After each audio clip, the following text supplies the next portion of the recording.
굉장히 중요한 전략적인 설교입니다. 우리가 지금 계속 하나님께서 구원론의 또 오류를 드러내시고 제거함을 통해서 하나님의 뜻을 또 명확하게 드러내고 계시는 중입니다. 알고 계시죠? 계속 성령의 흐름 안에서 지금 하나님께서 신앙의 우선순위 또 특별하게 예수님께서 이 땅에 오셔서 본질을 드러내셨는데 그 본질이 무엇인가를 밝힘을 통해서 또 이 설교를 통해서 그것이 구원론의 오류를 제거하니까 열어지더라 이 말이에요. 그러니까 우리는 오늘도 그 연속선상에서 마귀의 전략을 또 노출시킬 거예요. 빛 가운데 그리고 엄청난 비밀들이 이제 공개되면서 하나님의 명확한 선하시고 온전하고 기뻐한 뜻을 오늘도 분별하게 되는 시간이 될 줄 믿습니다. 또 오늘 설교가 어떻게 전개될지 모르지만 끝까지 온라인 들어보신 분도 채널 돌리지 말고 15분에서 멈춰서 돌리지 말고 요새 영상이 짧아야 인기가 많은데 그래서 끝까지 견디는 자는 구원 얻는다는 말처럼 끝까지 시청하는 자는 제가 항상 말했잖아요. 이제 1분만 더 들으면 더 놀라운 값진 보화 같은 설교들이 열어지는데 서론에서 딱 듣고 멈춰버리면 안 되는데 그래서 저도 좀 지혜를 더 얻고 짤막짤막한 영상들을 만들어서 지금 하고는 있지만 그래서 뭐저 어제죠 수요일 날 아니 언제 지금 주일 설교인가요? 주일 설 구원론의 오류를 제거하는 설교를 했는데 그거는 왜냐하면 이제 조회수에 제가 연연한다기보다는 그래도 많은 사람들이 이제 보고 들으면서 진리를 통해서 눈이 열어지고 귀가 열어지기를 원하기 때문에 좀 많이 듣고 보기를 원하거든요. 전 세계적으로. 그래서 그래도 하나님이 시급하다고 생각하셨는지 모르겠어요. 그래서 10,000명이 넘고 지금 그래서 연속 선상에서도 설교를 주셨었어요. 그래서 오늘 설교도요 굉장히 전략적이기 때문에 잘 들어보시면 좋을 것 같아요. 우리가 저희 교회에서 항상 여러분들이 설교를 들으면서 뭐 찬양팀 인도할 때 리더가 그 말도 주일날 했던 것 같아요. 영적 사각지대를 우리가 파쇄하고 그 영적 사각지대라는 것은 영적 무지의 영역이죠. 보이지 않는 영역, 내가 알지 못하는 영역. 그런데 여러분 그 사각지대가 참 많았는데, 그죠? 우리가 CCTV 사각지대면 보이지 않는 영역이잖아요. 뉴비전 교회 와서 말씀을 드렸더니 그 말씀의 빛 가운데 이게 어둠이라는 것을, 이게 죄라는 것을 깨닫게 되고 깨달음 가운데 회개함을 통해서 합당한 열매들을 맺어간다.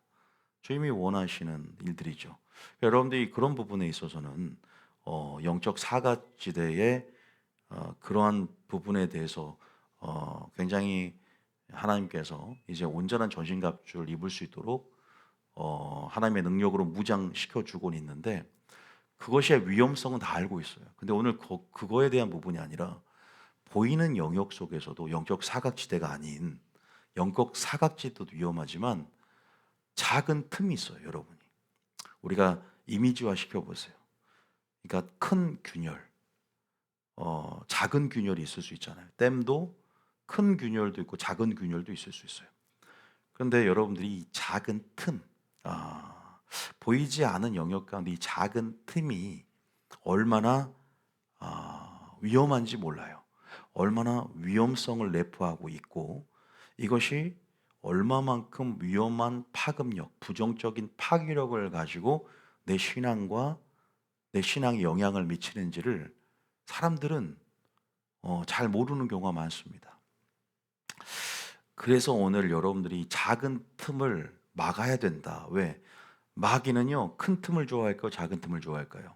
큰 틈보다 작은 틈. 여러분들이 작고 사소한 습관들은 잘 중요한 습관이라고 생각 안 하는 경향이 있어요. 근데 여러분들을 만들어가는, 여러분을 변화시키는 그러한 습관들은 작고 사소하게 치부했던 그런 습관들이 여러분을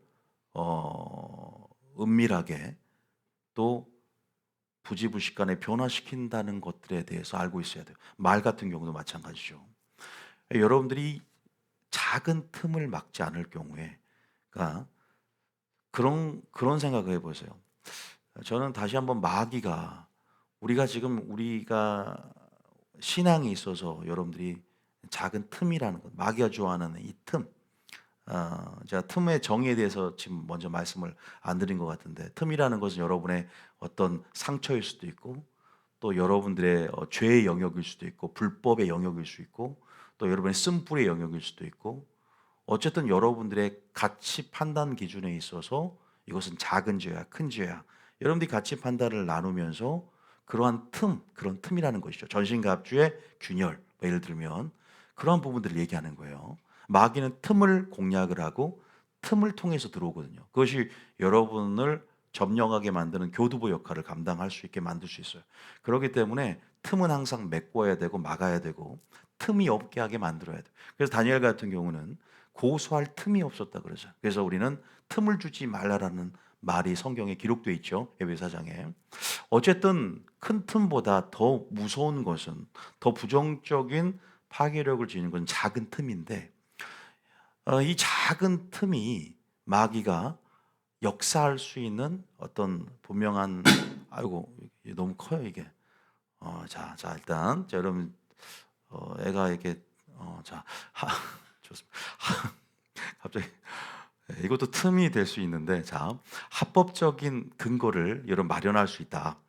여러분 이 틈이요, 제가 오늘 성경 구조도 보여주겠지만 구원의 상실까지도, 그죠? 심각한 위기까지도 초래할 수 있을 정도로 굉장히 무시무시한 결과를 초래할 수 있다는 것에 대해서 우리는 오늘 알아야 됩니다.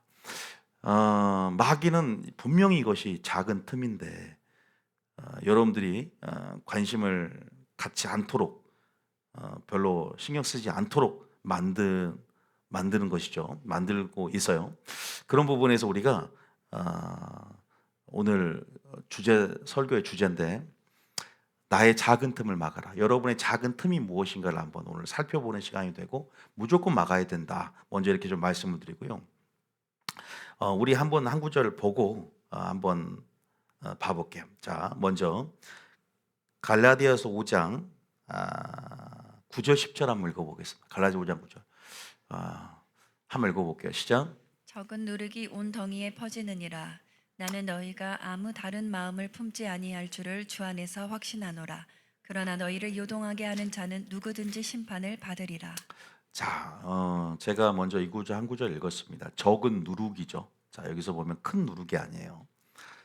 적은 누룩이 온 덩이에 퍼진다라고 했습니다. 교회 안에서 또 한 사람의 영향력들이 굉장히 큰 것이고, 지금 그런 부분 안에서 이런 작은 죄, 여러분들이 사소하게 여기서 방치했던 어떤 영역들이, 그죠? 악성 종양처럼 부정적인 파급력을 가지고 온 교회 무리에 영향을 미칠 수 있는 부분들이거든요. 그래서 적은 누룩은 빨리 제거를 해야 되죠. 적은 누룩이라는 것은 죄의 영역이 될 수도 있고, 죄를 짓는 어떤 사람에 대한 부분에 대해서 이 부분을 놓고 어떻게 인용을 하냐면, 또 고린도 교회에서는 죄를 지은 한 사람을 왜 너희가 마땅히 그 죄를 덮어주면서 뭐랄까 방치느냐 이거죠. 죄를 짓는 그 사람을, 그래서 사도 바울은 어떻게 치냐면 출교를 합니다. 왜냐하면 그 적은 누룩의 영향력이 엄청 크다는 것을 알았기 때문에. 작은 것의 힘, 적은 것의 가치, 이런 부분에서 여러분들이 하나님의 관점이 이제는 설교를 들으면서 계속 들어올 텐데, 자, 일단은 문맥을 몰라도 일단은 이 말 한 구절만 들어도 적은 누룩, 단순히 큰 누룩만이 왜냐하면 우리가 적은 누룩이라든가 아까 제가 말했지만 작은 틈은 방치하기가 쉽고, 우리가 케어를 하지 않고 그냥 이것이 뭐 어떻게 되겠어, 때문에 그냥 적은 균열이 뭐 무너지겠어라는 그러한 기만이라는 것이죠. 어떻게 보면 그 기만 때문에,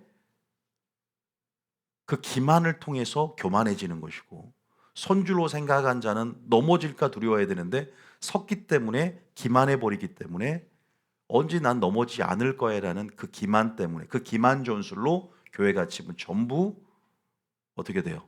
그 영적 무지 가운데 무너지고 있고 해체되고 있고, 지금 구원도 어떻게 돼요? 상실돼 버리고, 구원도 어떻게 돼요? 버림받을 수 위까지 와 버리는 것을 우리는 구원론의 오류가 벗겨짐을 통해서 분명히 제가 저번 시간에도 말씀을 드렸어요. 오늘도 계속 말씀을 드릴 텐데, 또 한 구절 이 연속선상에서 고전 5장 2절에도 한번 읽어보겠습니다. 이것도 적은 누룩에 대한 부분을 얘기합니다. 시작. 그리하고도 너희가 오히려 교만하여져서 어찌하여 통한이 여기지 아니하고 그 일을 행한 자를 너희 중에서 쫓아내지 아니하였느냐. 지금 이 배경은 알다시피 고린도 교회가 굉장히 음란한 지역입니다. 그래서 신전 창기들이, 수많은 창기들이, 그죠, 신전 제사를 행음하며 드렸던 그러한 문화들 안에서 이교도의 풍습과 세속화된 그런 유행들이 교회 안에 들어와서 교회 성도들이 세속화된 그 흐름들을 역행하지 못하고 그대로 받아들임을 통해서 동일하게 세상 사람들처럼 자기 부모님, 그죠? 근데 아마 계모일 거예요. 뭐 다른 배다른 뭐 다른 뭐라 그러죠? 그 어머니. 그래서 통간을 하는 거예요. 이런 흉간을 저지르면서 그런 행태를 보고도 사랑이라는 이름으로 덮어주고 있는 모습에 사도 바울이 의분이 일어난 거예요. 왜 너희가 그것을 교만했다라고 말하죠? 그것은 사랑이 아니에요. 우리는 흔히 죄를 덮어주는 걸 사랑이라고 하지만 죄는 드러내야 되는 거예요. 끝까지 회개하려고 하고 죄를 잡아가는 자를 용서하는 거예요. 여러분들이 이것에 대해서 공의와 사랑의 균형 감각을 갖고 사람을 대하지 않으면요, 자칫 올무에 걸려 넘어진다는 걸 기억하셔야 돼요. 오히려 교만하여져서 통한이 여기지 아니하고 그 일을 행한 자, 음란을 행한 자를 너희 중에 쫓아내지 아니했다는 거예요. 그러면서 적은 누룩 얘기를 하는 거예요. 이렇게 되면 믿음이 적은 자도 이 일을 목회자가 허용함을 통해서 담대하게 죄를 저지를 수 있다는 것이죠. 죄에 대한 담력을 얻는다. 목회자가 이것을 불법을 합법이라고 말함을 통해서, 선을 악이라고 말함을 통해서 영적 무지 가운데 마귀가 역사할 수 있는 발판을 제공해 주는 것이에요. 목회자는 그래서 말씀의 기준으로 분명한 것에 대해서 선악의 기준들을 제시하고 예수님과 같은 기준으로 교회를 하나님 나라의 정체성을 유지해 가야 되거든요. 틈이 없어야 된다는 거예요. 그런데 목회자가 그 역할을 못 해주니까 사도 바울이 와서 그런 부분 안에서 지금 꾸짖고 책망하는 부분이죠. 왜? 이것을 작은 부분이라고 생각을 해요. 적은 누룩 같지만, 결국 한 사람 같지만, 교회에서 한 사람 때문에 교회가 무너지는 겁니다. 여러 사람 때문에 교회가 무너지는 것 같지만, 적은 미꾸라지 하나가 분탕질해서 온 흙탕물로 만들어 버리고 한 사람의 영향력이 무서운 거예요. 이세벨의 영 한 사람, 압살롬에게 한 사람이 규합되어지고 세력이 확장되고, 또 그렇게 해서 당을 지는 데 있어서는 그 원흉은 한 사람으로부터 비롯됩니다. 그래서 우리가 이런, 제가 지금 말씀드린 그 관점, 물론 우리가 작은 틈에 대해서 하겠지만 이 작은 것에 대한 관점, 여기에 대해서 우리가 하나님의 시각을 가져야만이 우리가 마지막 때 생존자가 되면, 생존자가 된다고 제가 해도 과언이 아닐 정도예요. 자, 죄에 대해서도 마찬가지. 작은 죄도 무서워요. 큰 죄만 하나님 보시기에 죄가 죄라고 규명되는 것이 아니라 하나님의 관점에서 죄를 규명하고, 그런 부분에서 우리가 지금 구원론을 아니까 만약에 믿기만 하면 총 간담 이런 설교할 필요도 없어요. 그런데 구원론이 오류가 벗겨지면서 어떤 것이 구원을 넉넉하게 받을 만하고 어떻게 나의 믿음을 점검하고 전신갑주를 점검할 것인가. 여러분이 작은 틈으로 인해서, 균열로 인해서, 그 크랙으로 인해서 마귀가 지금 역사하고 있고, 보이지 않는 사각지대는 지금 여러분들이 위험하니까 사각지대를 비수로 해서 틈이 없어야 된다 생각하지만 작은 틈은 냅둬 버린다니까. 제가 오늘 그래서 그 작은 틈에 대해서 알려드리려고 합니다. 자, 어쨌든 여기도 마찬가지죠. 지금 교회 안에 이것도 작은 틈이 될 수 있어요.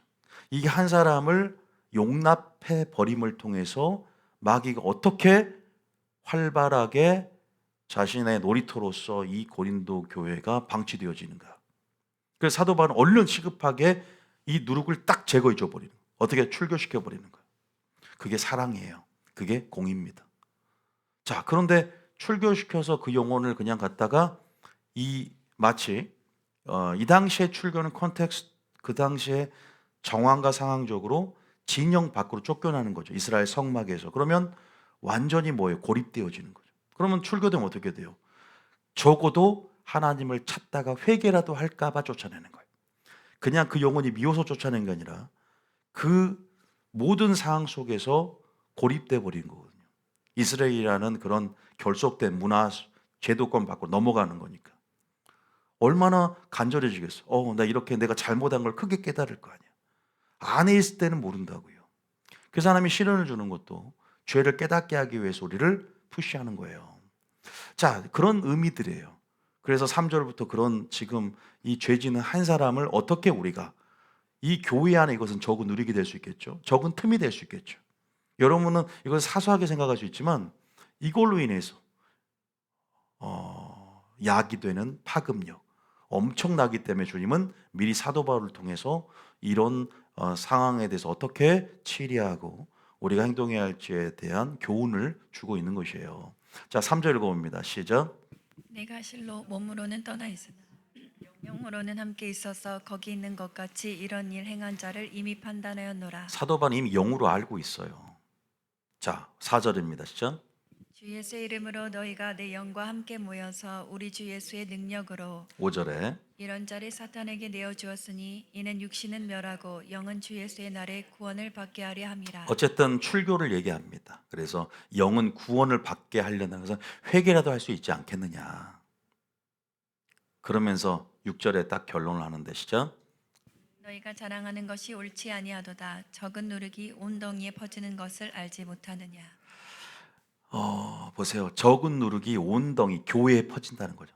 적은 누룩, 죄가 됐던 죄를 지은 이 한 사람, 이 한 사람을 어떻게 치유할 것인가. 계속 여러분들이 이제 그런 관점들로 봐야 되는데요. 보세요. 마귀는 어떨까요? 하나님의 관점으로 죄를 바라보는 것을 방해해서 그 시선은 항상 하와 때도 그랬다고. 선악을 아는 일에 자신이 기준이 되게끔, 그죠? 분명히 말씀이라는 시금석을 통해서 선악을 분별해야 돼요. 크고 작음을, 그죠? 그런데 모든 일을 판단할 때 우리의 관점, 자신의 관점이 기준이 되고 자신이 신이 되고 하나님이 되게끔 마귀는 계속 하와를 자기를 바라보게 만들어요. 그래서 그 욕심이 발동되어지고 교만해져서 하나님과 같이 된다. 생각이 높아진다. 그래서 욕심 잉타의 죄를 낳게 되는 거잖아요. 마귀의 목표는 하나님께 시선을 고정하고 말씀의 관점에서 주님의 입장에서 선악을 분별하며 그 지각으로 그 영분별로 살아가는 삶이 아니라 내 자신을 바라보게 만드는. 그죠? 그래서 우리는 판단 기준이 이것이 작은 틈이 봤을 때 하나님 보시기엔 큰 틈인데 내가 봤을 때는 아무것도 아니야. 이게 이러니까 우리가 지금 본질을 놓쳐버리는 거예요.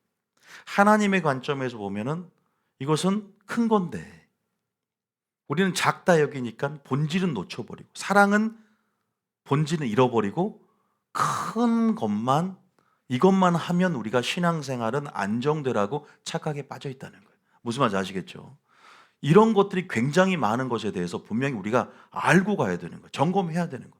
제가 하나하나 다 모세의 작은 틈, 제가 적어놨 발람의 작은 틈, 바리새인의 작은 틈, 그들의 나의 작은 틈 하나하나 점검해 가. 예수님이 정말 우리에게 작은 틈을 이제 크게 보고, 그죠? 우리에게 그 틈을 막게 하기 위해서 오셨다는 것을 우리가 깨닫는 시간이 되어야 될 좀 있습니다. 깨닫게 될 거예요. 자, 제가 좀 더 읽어볼게요. 또 디모데후서 2장 16절부터 한번 봐볼까요? 이 적은 것의 영향이 얼마나 위험한가에 대해 성경 많이 기록되어 있어요. 참 우리가 살펴봐야 돼요. 자, 디모데후서 2장 16절입니다. 시작. 망령되고 헛된 말을 버리라. 그들은 경건하지 아니함에 점점 나아가나니. 책 한 권이 사람의 미래를 바꾼다는 말. 이 작은 책 한 권이 이 뭐 어떤 분은 제가 쓴 책 요것이 그 사람의 삶을 바꾼 사람도 있어요. 간증을. 책 한 권이 사람의 미래를 바꾼다. 말 그대로 망령되고 헛된 말 교회에서, 그죠? 거짓 사도, 거짓 목사 한 사람만 제대로 부목사로 들어오든지 잘못 들어오면 어떻게 될까요? 전 성도가 소경되어, 그죠? 어떻게 돼요? 지옥 백성이 돼버리는 건 시간 문제입니다. 마귀는 이미 그 전략을 알아요. 그래서 제가 아까 말했지만 기만이라는 것, 기만은 영적 무지의 소상 가운데 기만해지는 것이고, 기만이 교만을 만들어. 기만 전술이 마지막 때 마귀의 전략을 했어요. 아까 분명히 큰 문제고 큰 틈인데 이것은 작은 틈이야. 그래서 괜찮을 거야. 이 정도로 문제 없어. 구원의 안정감 속에 기만하면서 점검하려 들지 않은 태도가 성도를 미지근하게 만들어버리고, 라디오 교회처럼 죽은 교회로 만들어버린다. 마귀의 놀이터로 만들어버린다는 사실을 제가 계속 여러분들에게 상기시킵니다. 자, 어쨌든 여기서 봐보세요. 아까도 고린도 교회 예를 들었지만 적은 누룩이 온 동에 퍼진다. 여기도 망령되 헛된 말, 작은 어떤 가르침, 어떤 일부일 겁니다. 그런데 우리는 그냥 말을 들었을 뿐인데 경건함에서 점점 멀어져 가버리는 거예요.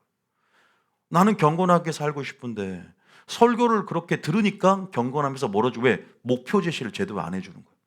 자, 우리 교회 같은 경우는 거룩함과 마지막 때 어떤 사람이 되어야 마땅하니요, 거룩한 행실과 경건함이라는 목표를 제시해요. 그런데 어떤 교회는 선교가 목표야. 그러니까 선교만을 위해서 수단과 방법을 가리지 않아. 서로 시기하고 질투도 상관없어. 선교만 달성하면 돼. 교회에 500교회만 세우면 돼. 그러니까 지옥 가는 거예요. 하나님이 선교를 많이 하라고 하는 게 정말 하나님의 뜻일까요? 물론 선교도 하나님의 뜻입니다. 그런데 먼저 전제, 구원에 이를 만한 필수적인 필요 충분 조건들이 있어. 믿음의 필요 충분 조건이 있어. 제가 항상 얘기합니다. 구원론이 잘못되면 그냥 선교만 잘하고 전도만 잘하면 돼. 목회만 잘하면 돼. 그런데 성경은 안 그러잖아. 주의 이름으로 귀신을 쫓아내고 권능을 행해도 선자 노릇해도 내가 너를 모른다 한다 그랬잖아요. 왜냐하면 내가 크다고 생각하는 영역들, 작고 사소한 틈들은 방치해버리고 분명히 이것이 구원에 있어서 필요한 부분들이거든요. 그런데 이러한 믿음의 작은 습관들이라고, 믿음이라는 것 영역 안에서 작고 사소한 것들을 지금 돌아볼 때거든. 마지막 때는 그것이 본질일 수 있다는 것이죠. 바리새인이 그걸 놓쳤어요. 모세가 그걸 놓칠 뻔했어. 모세 죽을 뻔했잖아요. 모세 하나님이 죽여보려고 그랬잖아요. 사역도 하기 전에. 제가 이따 알려드릴 거예요. 충격적인 사실이 있어요. 여러분들 지금 구원의 안정감 속에 혹시 기만하고 계십니까? 아직도 점검하려 들지 않습니까? 그냥 이 정도면 됐다라고 생각하십니까? 여러분의 틈을 보셔야지. 작은 틈을. 그것이 구원을 상실하게 만들 수 있고 심각한 위기에 올 수 있게 만들 수 있다는 것도 알아야 돼요. 왜? 주님은 배려를 하셨어. 어떻게? 7교회 편지를 보내서 에베소 교회야 너는 첫사랑을 잃어버렸어. 그 다음에 버가모 교회 두아디라야 이건 잘했는데 이거 책망할 것, 이거 지금 너 이세벨의 영을 용납했어. 이러다가 너 버림받아. 분명히 얘기해 줬잖아요. 칭찬할 부분도 있지만 책망받을 부분이 있음. 너가 지금 작고 사소하게 그런 작은 틈을 막지 않으면, 회개하지 않으면, 이 틈은 지금 시멘트 발리는 게 아니에요. 보혈과 말씀과 성령으로 예수님이 내려준 처방전으로 라우디가 교회 같은 경우는 얼른 그것을 회개함을 통해서, 열심을 내음을 통해서 하나님의 관계 속에서 다시 제자로 들어와야 되는 거예요. 여러분, 이렇게 예수님께서 처방전을 내려주시잖아요. 근데 마귀는 뭐예요? 점검하지 마. 기만해 버리게끔. 한 번 영원한 구원이니까, 하나님은 사랑의 하나님이니까 너의 작고 사소한 것도 덮어주실 수 있는 분이야. 맞는 것 같으면서도 왠지 인본주의적인 요소가 굉장히 많습니다. 은혜를 오해하니까. 은혜라는 것은요, 이길 수 있는 능력이에요. 은혜라는 것은 변화할 수 있는 능력입니다. 믿습니까? 은혜라는 것은 그런 힘이고 능력이에요. 은혜를 오해하면 나의 죄를 합리화시켜주는, 나의 죄를 덮어주는 면죄부나 덮개 정도의 수준의 그 역할을 하는 것이 아니라는 것이죠. 그래서 제가 아까 아침에 말씀드렸지만 무조건 죄를 덮어주는 게 아니라는 거예요. 무조건 용서해 주는 게 아니에요. 목회자는 죄를 지적하고 죄를 드러내 줄 수 있어야 되고, 그럼에도 불구하고 기다려 줄 수 있는 것, 때를 얻기 위해서. 그것은 이제 방법론이죠. 기다려줄, 초신자니까 아직 모를 수 있기 때문에 기다려주는 것. 그러면서도 그렇다고 해서 타협하라는 게 아니라는 것이죠. 그러니까 굉장히 지혜가 필요한 부분이지만 적용하는 부분에 있어서는. 보세요. 여기 보니까 몇 마디 설교, 이런 하나가 나를 이렇게, 나의 삶을 총체적으로 변화함을 통해서 열매를 맺게 할 줄 몰랐는데, 내가 듣는 것이 곧 열매가 됐다는 것을 알게 되는 것이죠. 망령도 헛된 말이라는 것은 교회 안에 거짓 교사를 통해서 한복 영원한 구원이다, 성령은 이미 중지됐다, 비밀 휴거서를 얘기하면서, 그죠? 환난 통과에 대해서는 터부시하게 만들고, 그죠? 우리가 이렇게 지금 잘못된 어떤 오류들, 그런 것들을 말하면 말할수록 여러분 점점 목표 설정이 안 되니까 점점 경건함에서 멀어져 가는 거예요.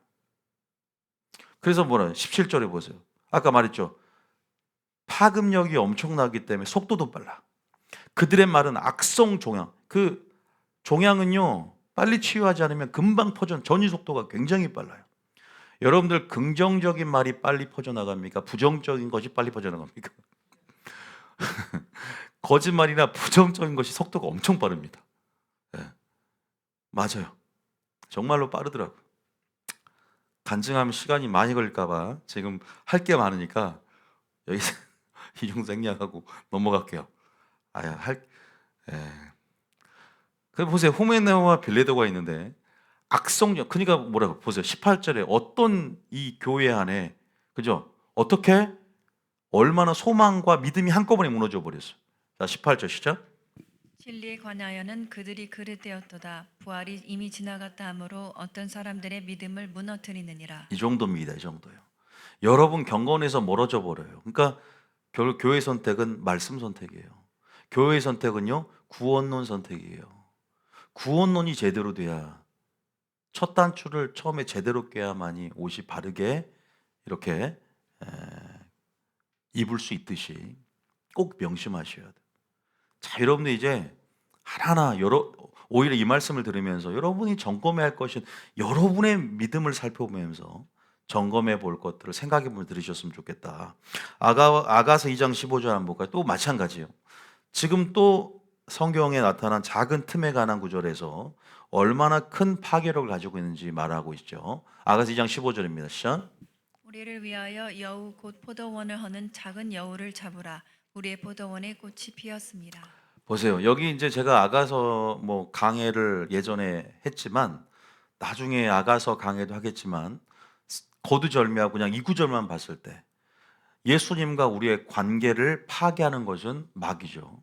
그런데 포도원, 우리 마음밭에, 우리 마음에 아름다운 열매를 맺는 것을 방해하는 것은 작은 여우예요. 큰 여우가 아니에요. 그래서 포도원 허무는 작은 여우를 잡아서, 아까 적은 누룩을 제거하라 그랬죠. 그러니까 오늘날 교회는 인본주의 프레임이 구축되어지고, 이런 어떤 교회 안에 이 굉장히 이게 죄를 용납을 해버리는 게 왜 그럴까요? 죄를 타협을 해버리죠. 왜? 성도 수가 많아지면, 그러니까 그만큼 용기와 정의와 능력으로 충만하지 못한 거죠. 이해되시죠? 할 말을 제대로 못한다 이 말이에요, 목회자가.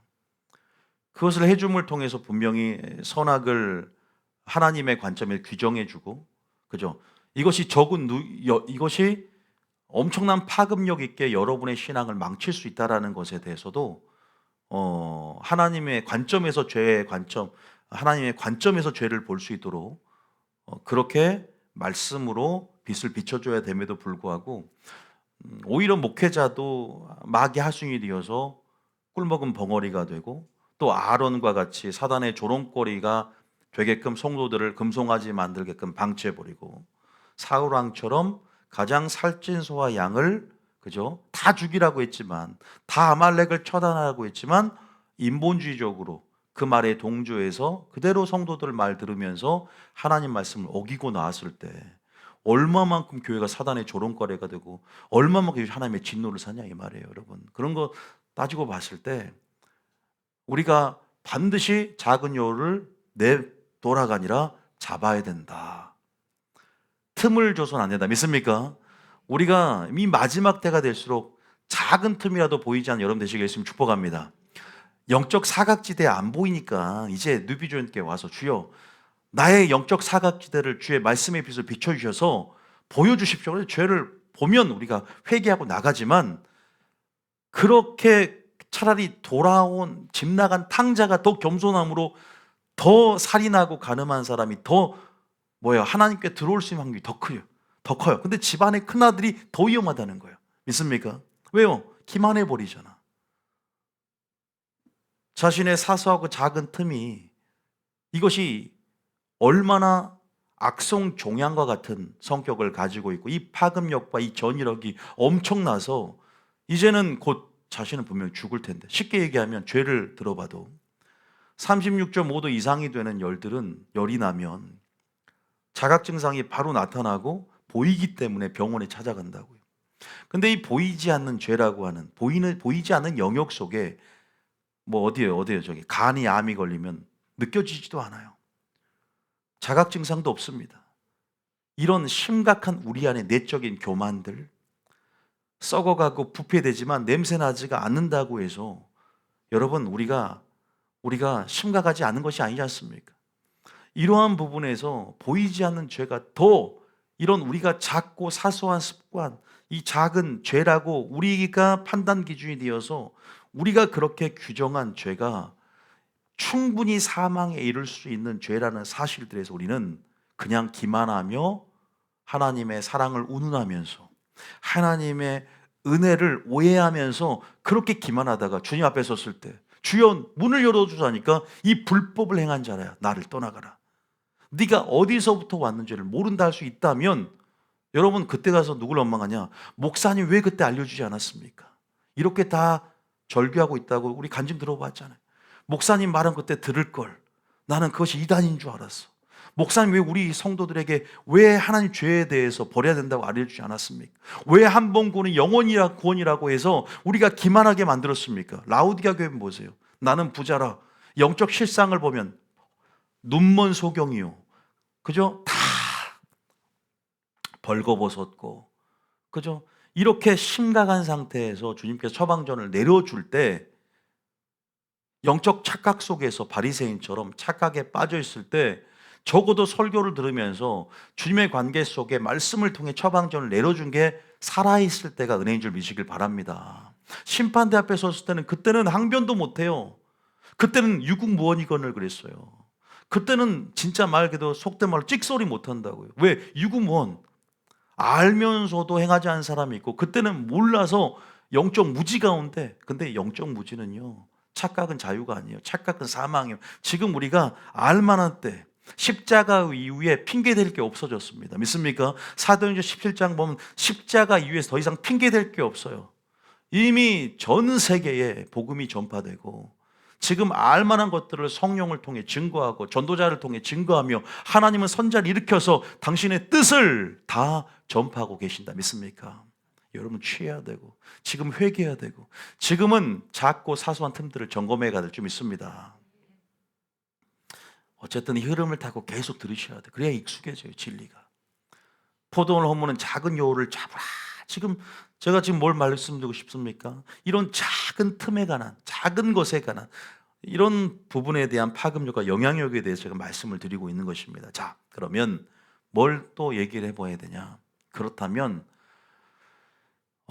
그러면 예수님은 왜 이 땅에 오셨는가? 바로 여러분들의 지금 여러분이 작고 사소하게 여겨지는 그 틈, 죄가 됐던 상처가 됐던 쓴뿌리가 됐던 이것이 얼마만큼 마귀가 나를 점령하고 교회를 점령하고 들어오게 만드는 발판이 되는지 이것들에 대해서 방치하지 말라고 예수님이 오신 거예요. 그래서 여러분들이 이제는 그런 모든 부분 안에서 완벽하게 틈이 없는 그러한 예수님의 기준들을 새롭게 정립해 갈 거예요.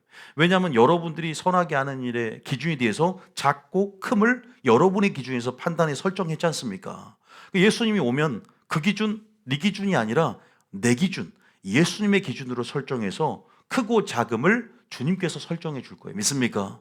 지극히 작은 계명 하나라도 지키고 가르치는 자는 천국에서 크다 일컬음을 받을 것이요 지극히 작은 자란 것이 바로 나에게 한 것이니라. 우리는요 주님의 관점을 가져야 된다. 할렐루야. 우리는 하나님의 관점을 가져야 될 줄 믿습니다. 그래서 알기 쉽게 오늘 모세의 작은 틈, 두 번째 발람의 작은 틈, 세 번째 바리새인의 작은 틈에 대해서 여러분 잠깐 말씀을 드릴 겁니다. 자, 아까 제가 찬양할 때 미리 하나 요 세 틈에 대해서 이 말씀도요 하나님 저에게 계시로 준 말씀들이에요. 개인적으로 그래서 개인적으로는 굉장히 놀랬던 이게 생각나더라고요. 네가 모세 먼저 우리가 그럼 여러분들이 명확하게 이해가 돼요. 제가 이 세 명을 통해서 이 세 불을 통해서 또 바리새인들이니까 분명한 무엇을 볼 수 있을까? 예수님이 이 땅에 오신 목적을 알 수 있게 되고 분명히 예수님께서 구원을 얻기 위해서 우리가 믿음으로 구원을 가지만 믿음이라는 것은 행함을 통해서 열매를 통해서 믿음을 증거해야 되지 않습니까? 우리가 구원을 받기 위한 넉넉함들, 우리가 구원에 이르는 지혜를 얻고 우리가 구원의 길을 걷고 있는 신앙생활 여정 가운데 점검을 해야 되는 것인데 우리가 중요하고 생각하는 가치가 왼쪽에 있어요. 은사, 기름 부음, 능력, 위대한 사역, 부르심, 형식적인 큰 열심들. 그런데 이렇게 해도 버림받을 수 있다. 다시 말해서 이것을 큰 것으로 여겼어요. 근데 반대로 오른쪽에 있는 부분들을 작고 사소한 것의 가치로 여기는 거죠. 다시 말해서 죄의 영역이 됐건 그런 사소한 가치로 여기는 것들에 대해서 여러분 우리 교회 와서 이러다가 큰일 날 수 있구나. 이건 사소한 게 아니었구나. 이게 본질이었구나.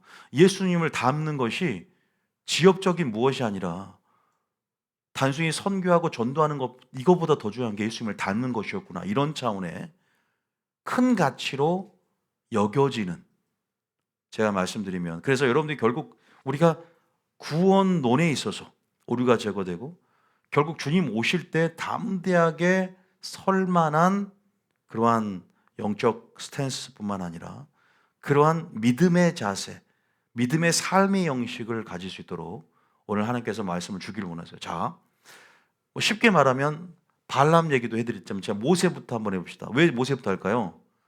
그냥 모세부터 하고 싶어요. 아무 이유 없어요. 그냥. 자, 모세 보면 왜? 여러분들이 모세를 아까 목사님이 죽이려 한다는 말이 이해되세요? 성경에 나와 있을까요? 모세를 하나님께서 떨기나무, 그죠? 시내산, 떨기나무 불이 붙었습니다. 타진 않아요. 음성이 나와서 모세를 부르면서 뭘 줍니까? 소명을 줘요. 네가 이스라엘 민족의 영도자가 되어 그 군대들을 애굽에서 이끌어서 낼 것이다. 그래서 지금 네가 지금 서 있는 이곳에 이 시내산에서 나를 섬기게 될 것이다. 출애굽기 3장 12절입니다. 잠깐 봐볼게요. 여기서 엄청난 여러분 진리를 발견합니다. 오늘 엄청나게 중요한 날이에요. 수지 맞았습니다. 할렐루야. 영적 수지. 왜냐하면 우리가 하나님의 온전한 뜻을 알고 방향성을 이제 우리가 정확히 알면 그 목표를 향해서 나가는 사람은 동일한 열심을 해도 가속도가 더 붙고 더 제대로 가고 있기 때문에 주님이 기뻐한다. 믿습니까? 아이고 오늘 들어보시오. 여러분들이 한번 생각해 보세요. 자, 출애굽기 3장 12절 21절이 아니라 자 읽어봅니다. 시작. 하나님이 이르시되 내가 반드시 너와 함께 있으리라. 내가 그 백성을 애굽에서 인도하여 낸 후에 너희가 이 산에서 하나님을 섬기리니 이것이 내가 너를 보낸 증거니라. 아마 모세뿐 아니라 여러분들에게도 하나님께서 큰 약속을 주신 분이 있을 거예요. 예언의 약속. 너는 이후에 이렇게 되리라. 뭐 예를 들면 축복을 주리라. 뭐 구원에 가는 약속. 저에게도 마찬가지예요.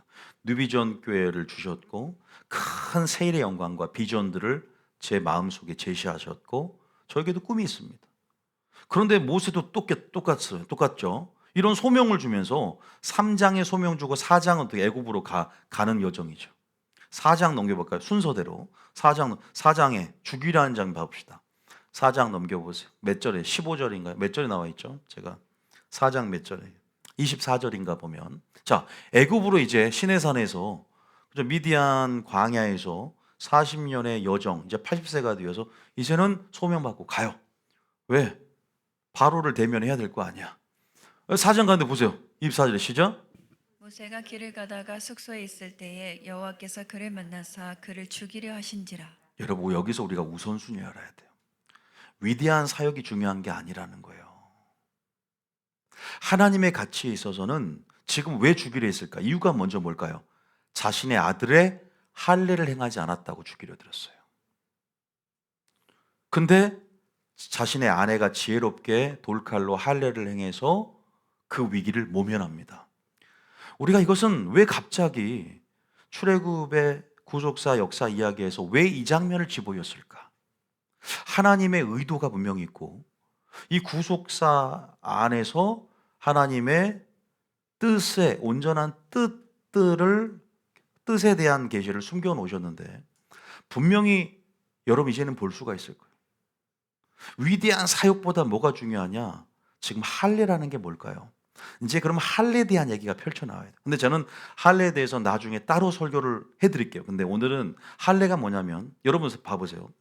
여리고성 점령하기 전에 우리가 부싯칼로 뭘 만들었죠? 아니, 부싯칼로 무기를 만들지 않고 너희가 돌을 깎아서 그때는 이 칼로 만들어서 뭘 했죠?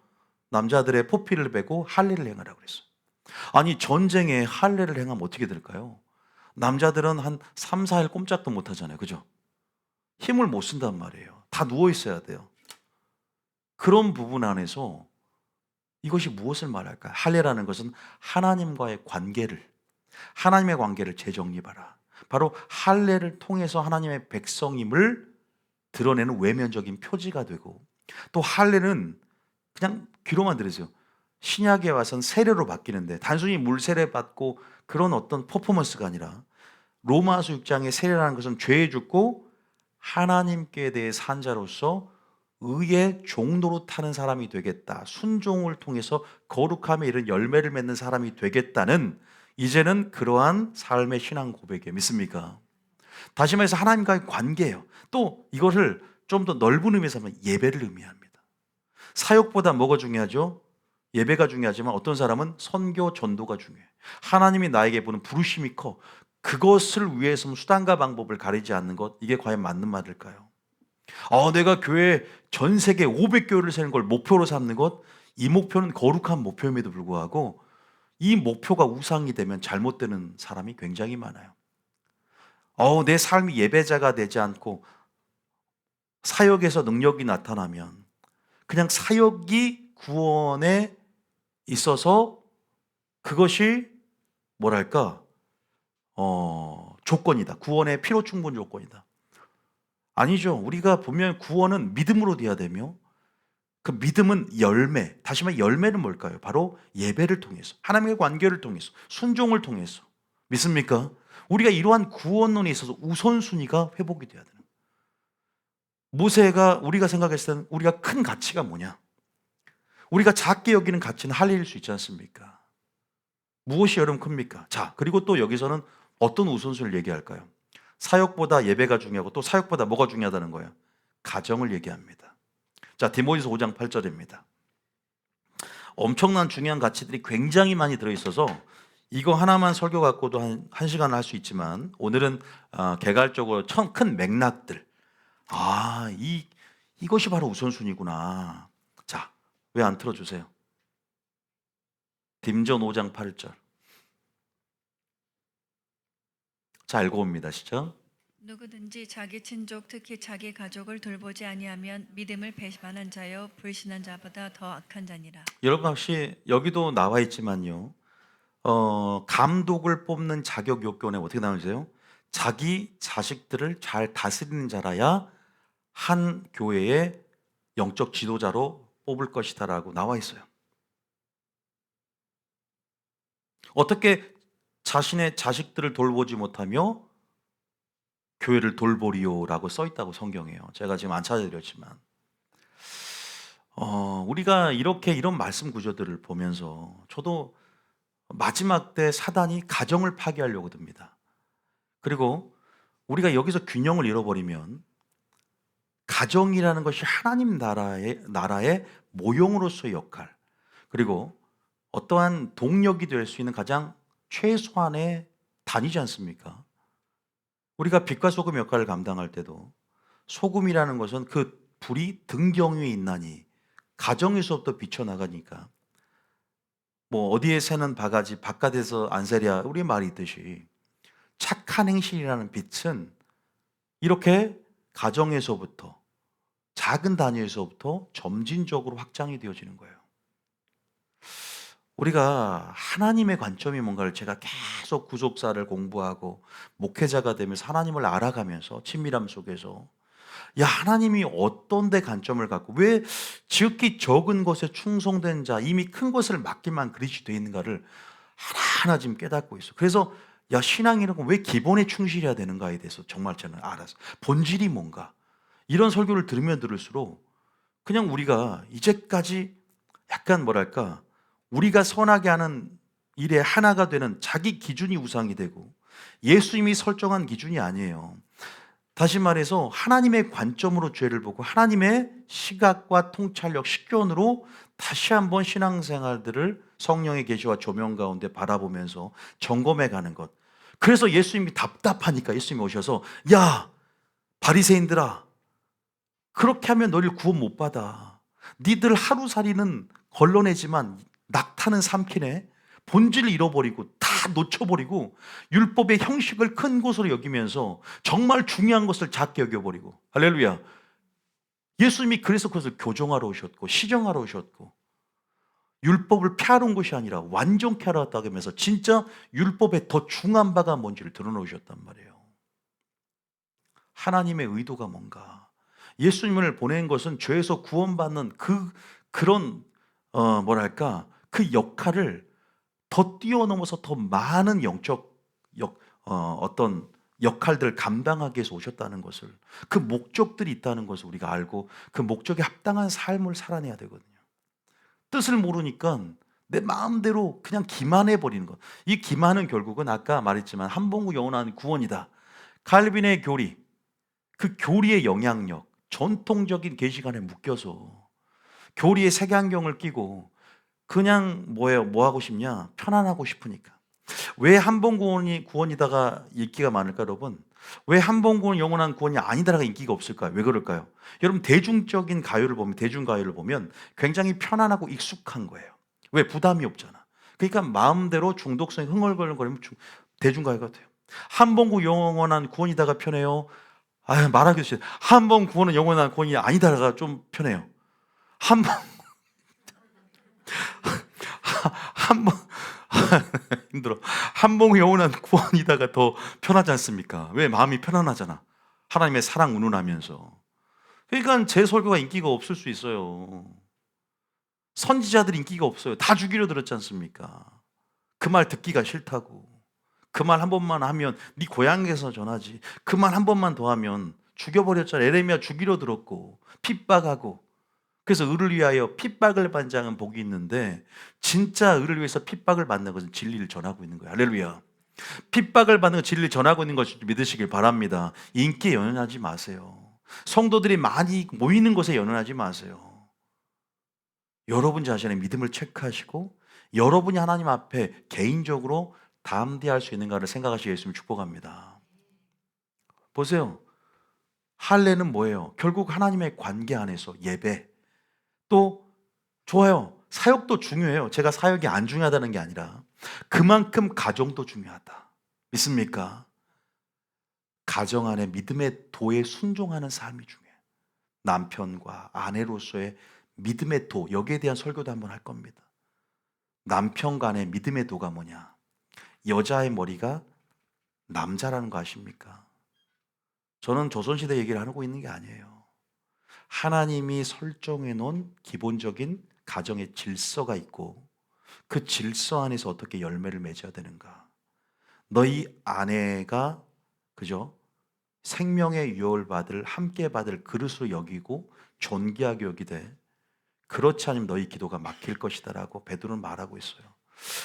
우리가 이것은 작은 것이고 내가 이 큰 사역을 하기 때문에 내가 나라를 구하는데 중추적인 역할을 하고 있고 어떤 내가 큰 기름 부음 사역을 하고 있기 때문에 나의 이런 작고 사소한 틈들이 합리화가 되어 합리적이고 합리와 정당화 구원에 있어서 될 수는 없다는 거예요.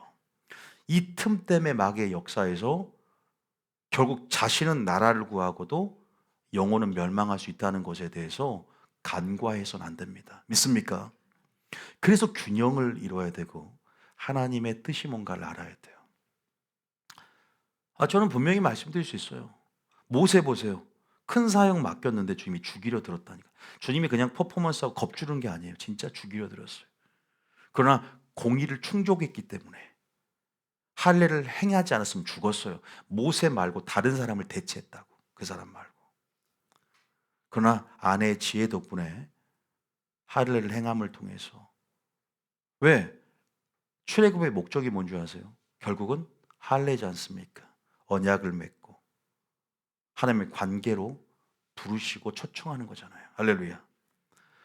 여러분들이 분명 하나님의 뜻을 알지 못하면 그냥 우리가 익숙한 것들, 그냥 교회 안에 익숙한 대세 통념을 따르다 보면 그냥 물에 물 탄 듯 술에 술 탄 듯 그렇게 뭐랄까 어떤 명확한 신조 기준 없이 그러다가 망할 수 있어요. 우리가 때로는 물을 거꾸로 거슬러 올라가는 연어처럼 세상의 이름을 역행해 가고 그것이 진리이면 의를 위해서 상처를 받을 각오를 하고 좁은 길을 걸어가야 된단 말이에요.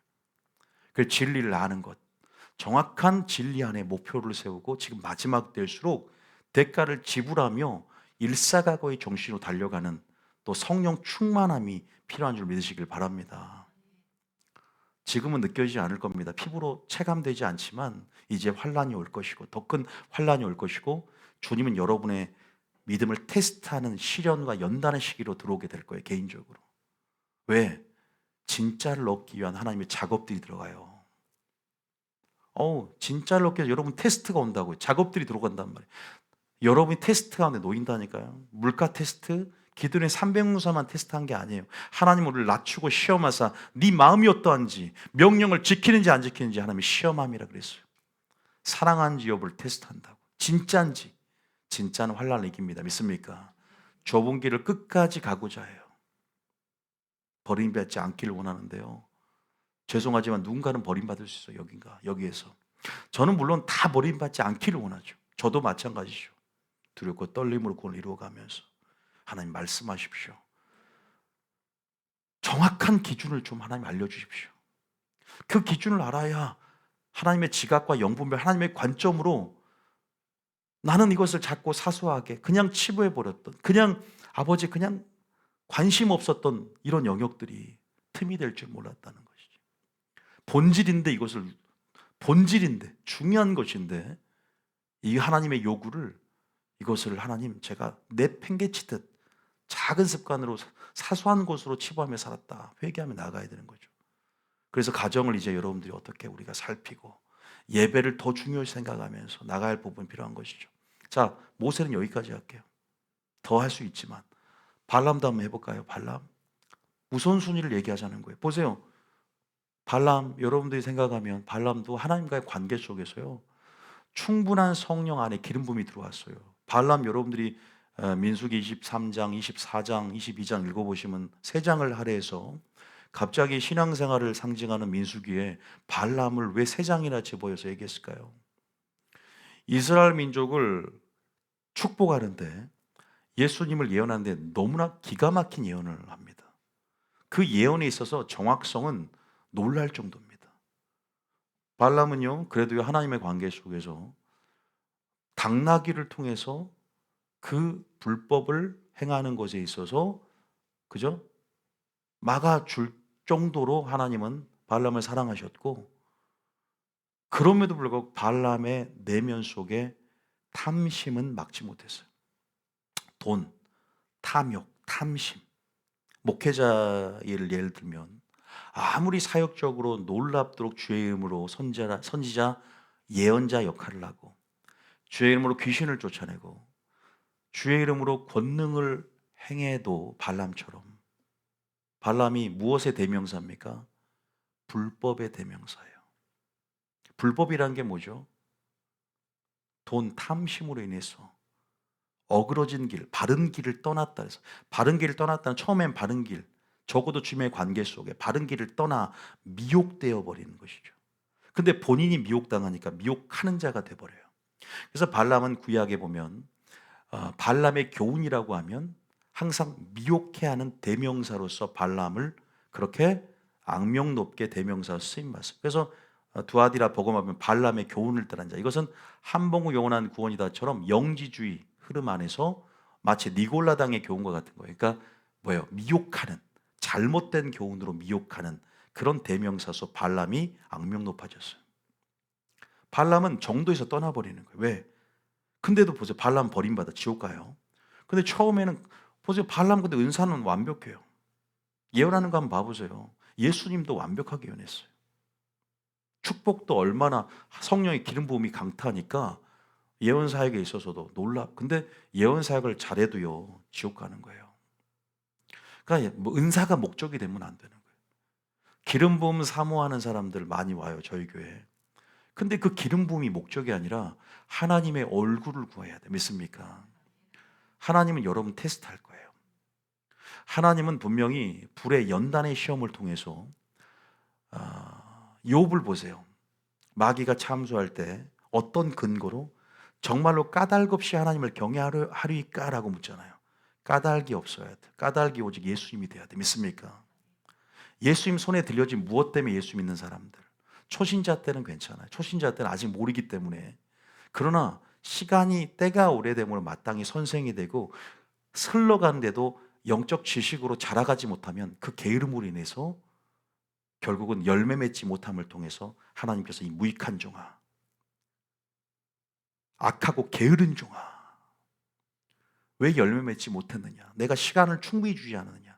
네가 우편강도라고 착각했느냐? 우편강도는 시간이 없어서 그 공의의 조건 가운데 시간이 없어서 열매를 물론 맺는 양이 적었다 할지라도 너는 내가 오래 기다렸고 충분한 시간을 줬고 또 김원유 목사까지 만나서 진리의 빛을 줬는데 너는 네 스스로가 돌파하지 않고 나를 구하지 않고 은혜를 크게 보지 않고 네 자신을 크게 보면서 열매 맺지 못하지 않았느냐? 우린 지금 급합니다. 믿습니까? 그 여러분 맞고 안 맞고는 하나님께 물어봐서 나는 틀리다고 생각 안 해요. 내 영이 내 양심에 증거할 때는.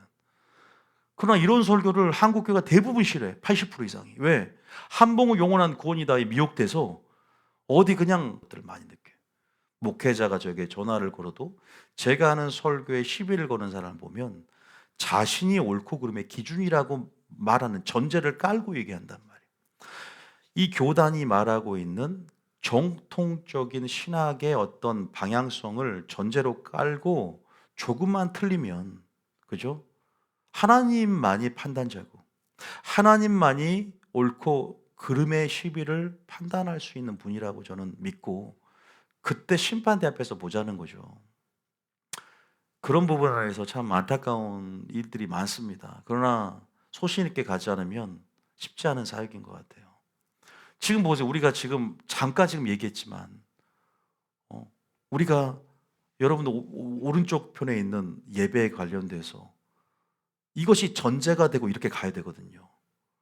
그죠? 모세를 죽이려 했던 사건들, 발람같이 이 불법을 행해서 버림받은 사건에 대해서 우리는 지금 조금은 어느 쪽으로 한쪽으로 편향되거나 우리가 하나님께서 물론 이것도 큰 가치일 수 있지만 본질을 우리가 내팽개쳐 버리고 껍데기를 본질로 둔갑시켜서 그 껍데기를 내세워서 신앙에 자신의 믿음을 성숙도를 체크하며 척도로 내세우지 않았는가? 껍데기는 껍데기일 뿐이에요. 여러분 하나님이 예수님께서 그래서 바리새인에게 너희들 껍데기 같은 신앙을 버리고 네 속에 뭐가 있는지 5가지를 점검하라. 본질, 사랑과 정의와 공의와 긍휼, 믿음 네 속에 있느냐. 11조 사건을 들면서 바리새인들의 질타를 했던 장면. 화 있을진저 널 그래갖고 구원 못 받는다는 거야. 니들 기도왕, 전도왕, 선교왕이었지.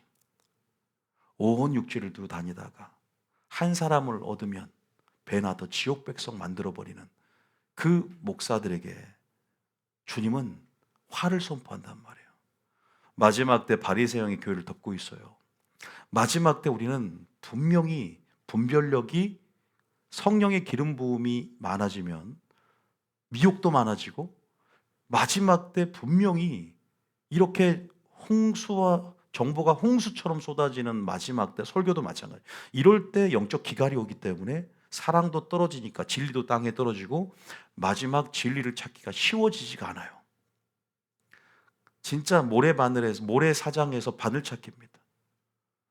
인터넷 클릭하면 진리가 있을 수 있고 같지만 진리가 희석되어 있고 섞여 있고 이것들을 잘 모아서 하나의 상품성 있는 목구를 만들려면 그죠?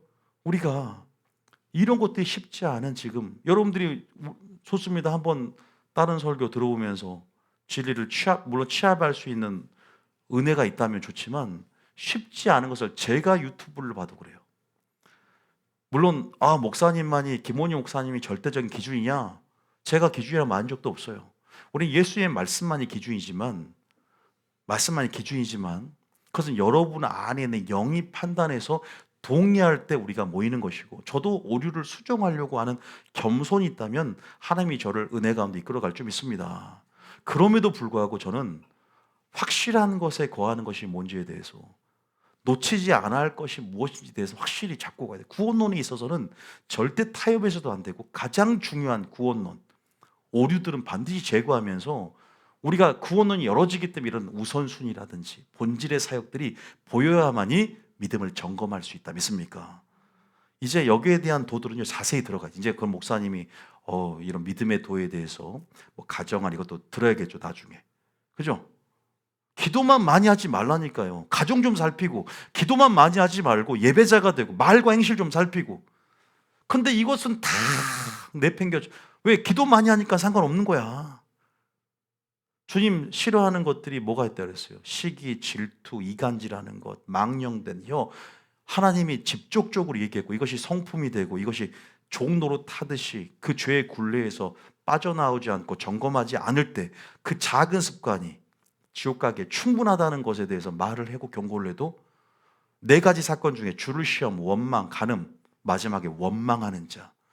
원망이 뭐예요? 그 원망은 어디서? 고라의 주의 종을 원망할 때도 마찬가지. 아무것도 아니야 이건데 우리 엄청난 사건들이 구약에서 분명히 예시로 보여주고 있는데도 이것은 안 중요하지. 왜? 성교 엄청 하고 있고 교회 많이 세웠고 기도 많이 하고 있고 설교 잘하고 있으니까. 그러니까 제가 두렵고 떨림이 있는 것은 설교를 잘해도 내 삶 가운데 내 말과 행실 모든 영역에서 체크할 사항들이 있다는 거예요. 믿습니까? 여러분 요거 한 구절 읽어보겠습니다. 자 어디 있냐? 베드로후서 2장 15절입니다. 살짝만 좀 줄여주세요. 소리 울림이 있네. 베드로후서 2장 15절입니다. 시작. 그들이 바른 길을 떠나 미혹되어 부올의 아들 발람의 길을 따르는도다. 그는 불의의 삭슬 사랑하다가. 요약을 하는 겁니다. 아까 민수기 22, 23, 24장 사건을 16절 시작. 자기 불법으로 말미암아 책망을 받되 말하지 못하는 나귀가 사람의 소리로 말하여 이 선지자의 미친 행동을 저지하였느니라. 번외로 하는 거 하면 여러분 애완견 잘해주세요. 지금 나귀도 입을 자연계의 저주가 잠깐 열었을 때는 말을 하잖아요. 왜 주인님 왜 나를 때리십니까? 이게 나오지 않습니까? 그래서 내가 그거 보면서 걔도 다 느끼구나. 그래서 혼밖에 없지 영은 없지만 걔가 천국 갈 때 함께 가진 않지만 그래도 이 자연계 하나님이 지으신 창조물이니까 그래도 구탄하지 말고 좀 그런다고 너무 또 사람처럼 그렇게 하는 것은 저는 조금 질서 안에서 나가야 될 부분이 아닌가. 또 이 말은 논쟁이 될 수도 있지만 뭐 거기까지 나가지 않겠지만 어쨌든 보세요. 여기서 보면 불법이 중요해요. 불법의 말미암아. 결국 여러분 불법이 뭔지 죄입니다. 죄. 요한일서 3장에 보면 불법은 곧 뭐다? 죄인이라 그랬죠. 하나님의 뜻에서 벗어난 영역들, 불법의 영역들 이것은 죄를 짓는 것. 다시 말해서 그러니까 이것을 보면 목회자가 된다면 목회자가 아무리 목회를 잘해도 불법의 영역에서, 다시 말해서 본인도 할례를 행하며 예배자가 되고 또 여러 가지 성도들처럼 목회자도 하나의 한 명의 성도가 되고 그리스도인 되기를 원하는 것이 하나님의 뜻이다. 믿습니까? 오늘날 도덕적 윤리적인 기준들, 모든 타락들의 원인, 방종의 원인이 바로 이 기준의 무너짐이거든요.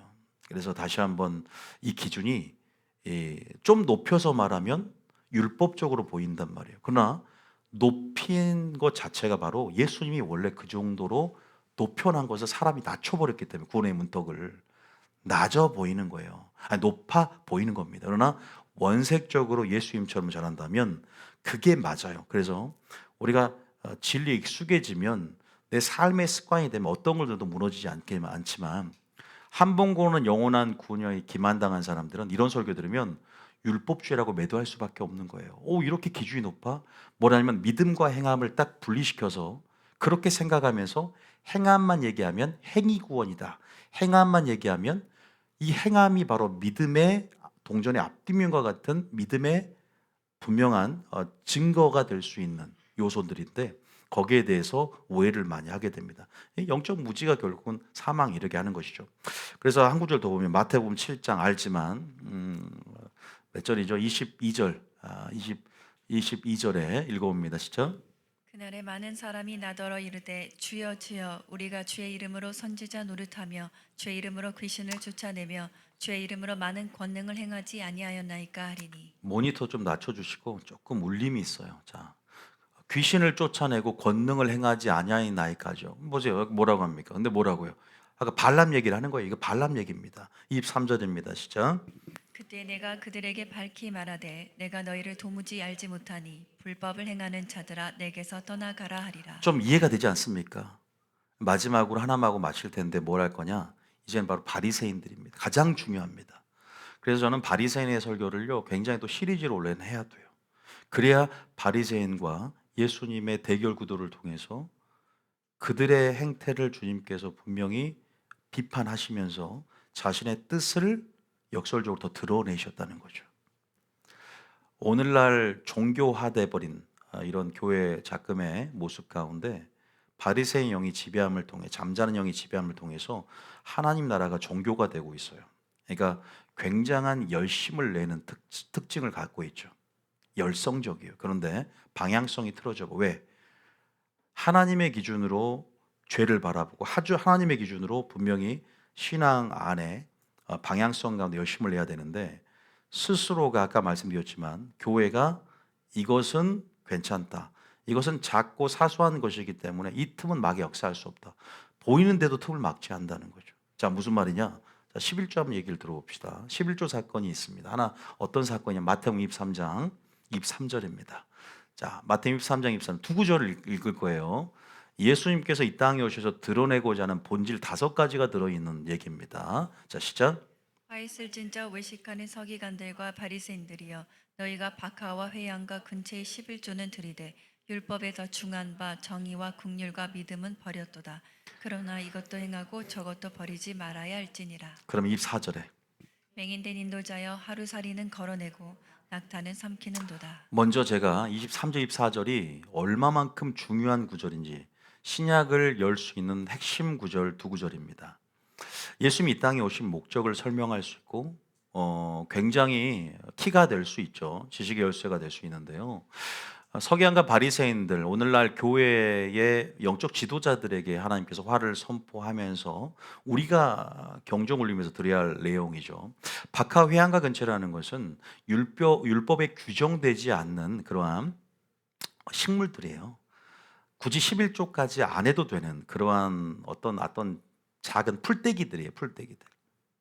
우리가 근데 그것까지도 그 채소까지도 11조를 다 챙겨서 드려요. 그래서 주님이 그것을 나쁘다고 한 게 아니에요. 율법의 규정, 근데 율법에 더 중한 바, 보세요. 율법에 더 중한 바가 있어요. 그러니까 그들이 중요하다, 중요하지 않다는 그 가치 기준은, 가치 판단의 기준 자기가 내린 거잖아요.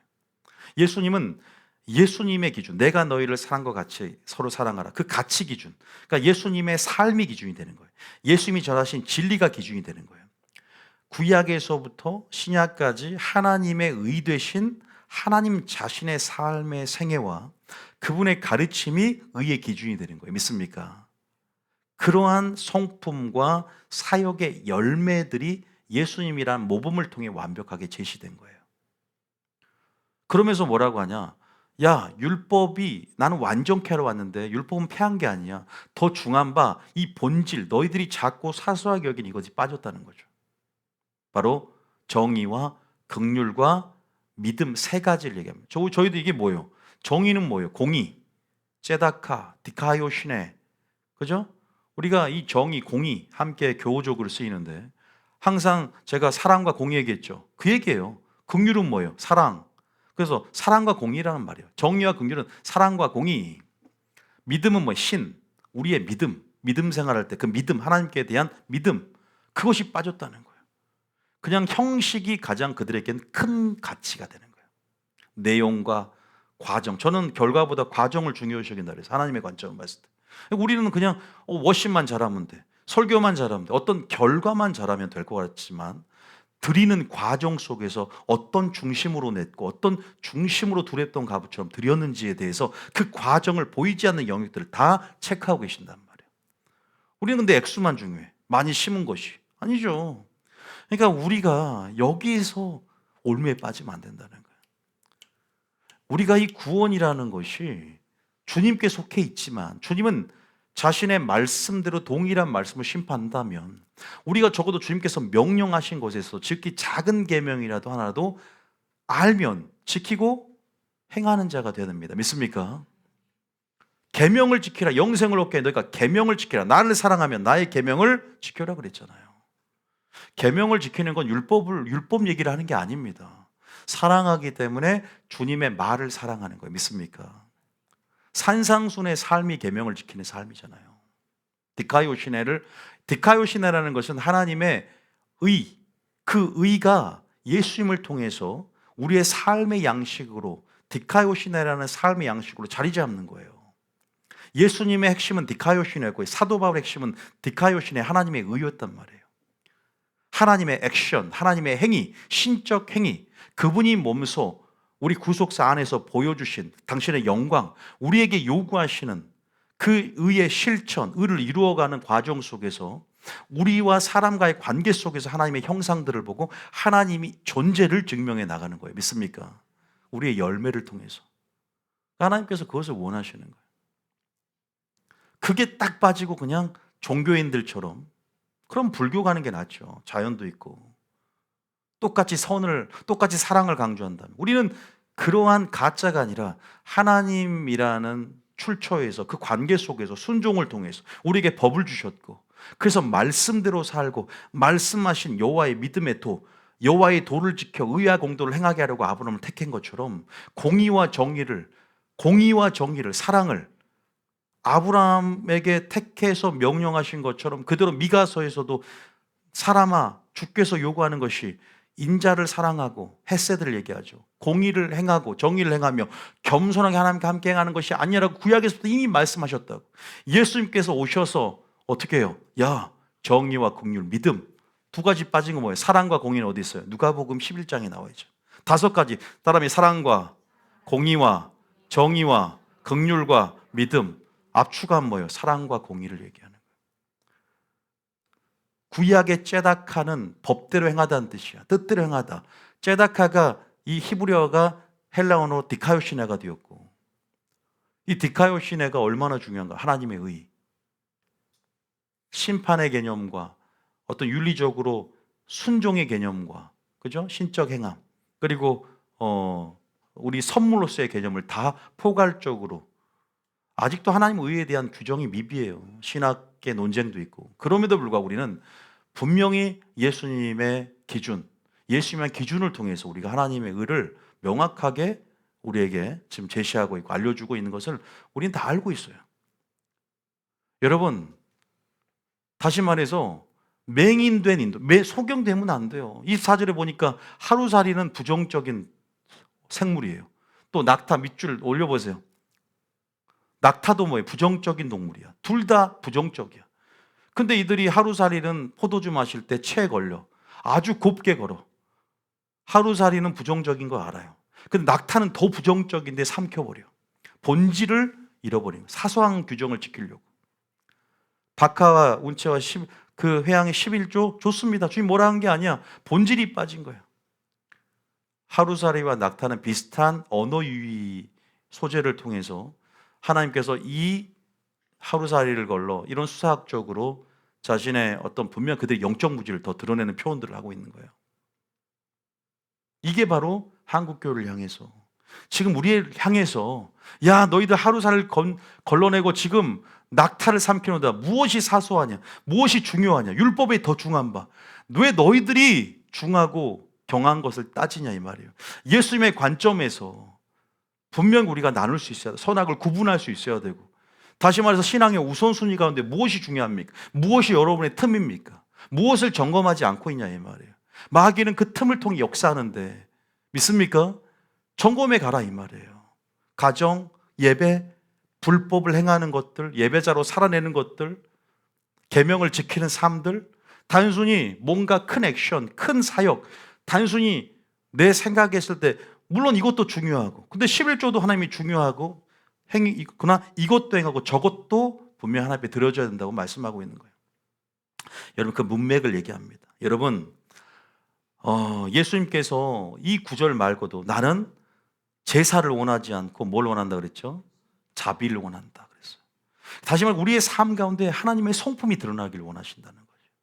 믿습니까? 하나님을 제대로 알아야 돼요. 사랑과 공의를 제대로 배우고 하나님의 관계 속의 그 보호자의 기초가 제대로 알아지고 제대로 신령한 씨가 뿌려지고 깨달음을 통해서 적어도 하나님의 순종을 통해 성품이 기초가 내게 마련되어지는 것이고 내 말과 행실, 빛과 소금으로 드러나는 것.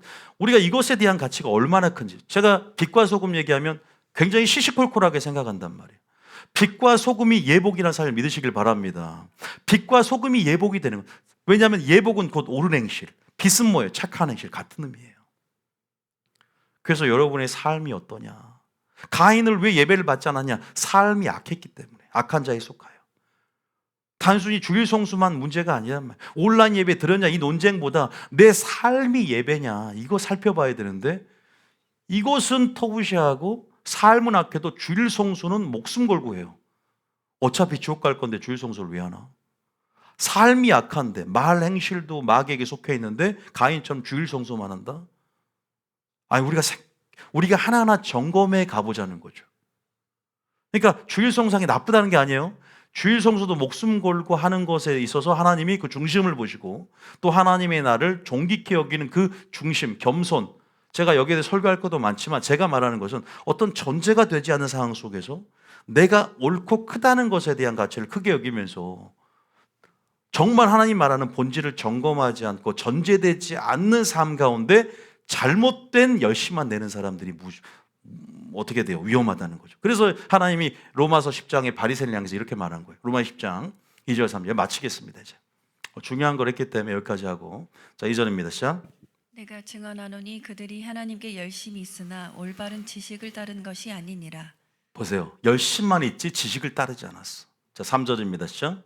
하나님의 의를 모르고 자기 의를 세우려고 힘써 하나님의 의에 복종하지 아니하였느니라. 여러분들의 열심과 방향성이 하나 되게 열심히 축복합니다.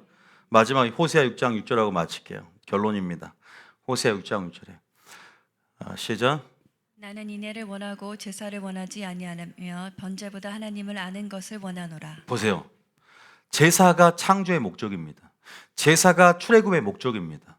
제사로 언약을 맺은 성도들 내 앞에 모으라 그랬어요. 10편 95편인가요? 제사는 그만큼 예배이기 때문에. 그런데 주님은 모순적으로 제사를 원하면서 제사 때문에 우리를 불러냈잖아요. 그런데 너희들이 지금 제사의 형식에 치우쳐서 형식주의 안에서 그것을 큰 가치로 여기는 너희들에게 하나님께서는 뭐라고요? 나는 그보다 더 중요한 율법에 중한 바 아까 5가지 인애, 인자 나의 성품을 드러내고 나의 성품을 드러내려면 하나님의 온전한 말씀을 깨달아야 되는 거예요. 들어야 돼 진리의 말씀 먼저는 그리고 그것을 행하는 것 말과 행실로 나타내는 거 할렐루야. 그래서 경건과 거룩으로 들어가라는 거예요. 믿습니까? 마지막 때 너희가 어떠한 사람이 되어야 마땅하뇨? 거룩한 행실과 경건함으로 하나님 날 임하기를 사모하라. 이것이 마지막 때 마라나타 신앙의 핵심 준비 방법입니다. 믿습니까? 하나님 아는 것을 원한대. 번제는 창조의 목적 출애굽한 이후예요. 그런데도 하나님 아는 것을 원한대. 지금 우리에게 말씀하고 있는 거예요. 여러분, 오늘 우선순위에 대해서, 본질에 대해서 좀 아시겠죠? 제가 왜 마르다보다 마리아 하신 줄 아시겠죠? 말씀을 먼저 듣고 하나님의 뜻이 뭔가 한번 전체적으로 한번 점검해 보자. 지금 오늘 마귀의 전략이 노출됐어요. 빛 가운데 드러났습니다. 이제 우리가 이 골자에서 세부적으로 더 믿음의 도를 더 파고 들어서 주님의 뜻이 뭔지를 더 사모함으로 구하고 기도할 때 하나님께서 더 폭포수처럼 당신의 계시적인 뜻을 우리에게 여실 줄 믿습니다. 그러면 우리가요, 담대함이 생기기 시작해요. 이제 무엇을 점검할 줄 알고 기도와의 방향성이 제대로 잡히기 시작하고 하나님의 뜻대로 구하고 균형이 맞춰지기 시작하고 마귀가 어떻게든 극단으로 미혹해도 균형 감각을 가지고 좁은 문 좁은 길을 걷게 된다. 믿습니까? 무엇 하나가 뭐죠? 이것은 전제예요. 그러다고 해서 이 왼쪽에 있는 것들이 나쁘고 필요 없는 것이 아니라 여러분들이 여기에 대해서 극단적인 편협하게 이해하지 않기를 예수님을 축복하며 오늘도 하나님께서 우리에게 주신 만나를 붙들고 또 기도 한번 하겠습니다. 찬양 한번 들어주세요.